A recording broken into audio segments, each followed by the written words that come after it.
and it was quite shocking.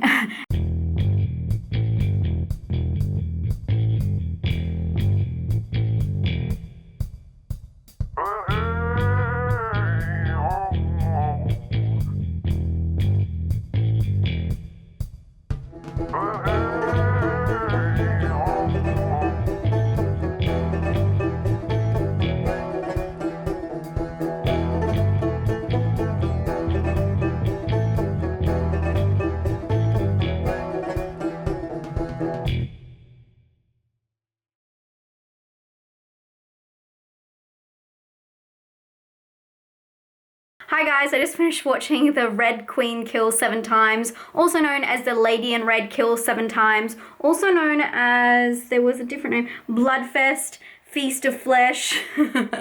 This film has a lot of names. It is very Italiano 70s. It is from, I believe it's 1972.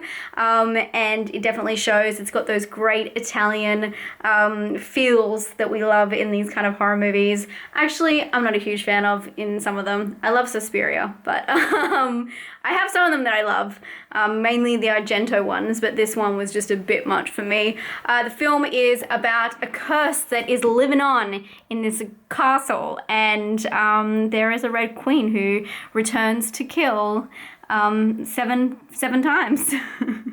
The story is so far-fetched, and even from the start, it's just bizarre. These kids are like learning this story, and it's just so brutal. The kids are so creepy. It seems very predictable, but I'll get to that in a sec. I did watch the dub version. We know in these Italiana horrors, there are the dubs. That's kind of what they're famous for though. And the cherry red blood, which this film definitely had. I felt like the characters were quite mesmerizing just because the women are so beautiful in this film, but it is a little bit complicated, and I do think the storyline overall was very complicated for what it was worth. It does have a quite interesting payoff, and I did really like that aspect in it, but for the confusion of who's who and everyone looking similar and just so many characters in the story that didn't have to be there, that were kind of put there to, you know, draw you off track. It was a lot. But it's hard to critique these kind of films just because, you know, the Italiana horror, it's just, especially like, you know, the 70s and 80s, like they're doing their own thing. They have a distinct style, and this is their style. The style is complex murder mysteries that are just really overacted. It's kind of like a soap, a drama. So it's kind of hard for me to even, like, I don't feel right critiquing it because it is the way it is for a reason.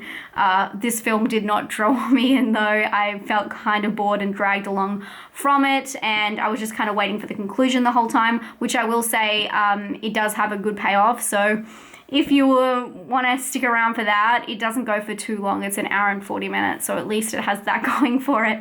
But I wasn't really impressed, although there was one scene that was so brutal that came completely out of nowhere, which I really loved, and it was quite shocking. It's very shocking in these movies because sometimes things are overacted and then there is a shocking scene, so you're like, whoa, that's actually like a scene that I would expect that reaction from.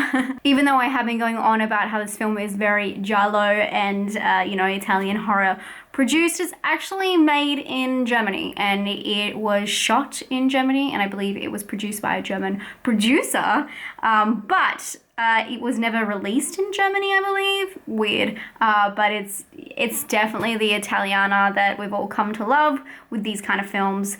Obviously, I'm a fan of Argento's work, but these kind of ones, it has to take something real special to kind of keep me glued to the screen. So if you're in for a good payoff and you like these kind of films, you'll probably love it. For me, it just wasn't enough, so I'm going to have to give it a 4 out of 10.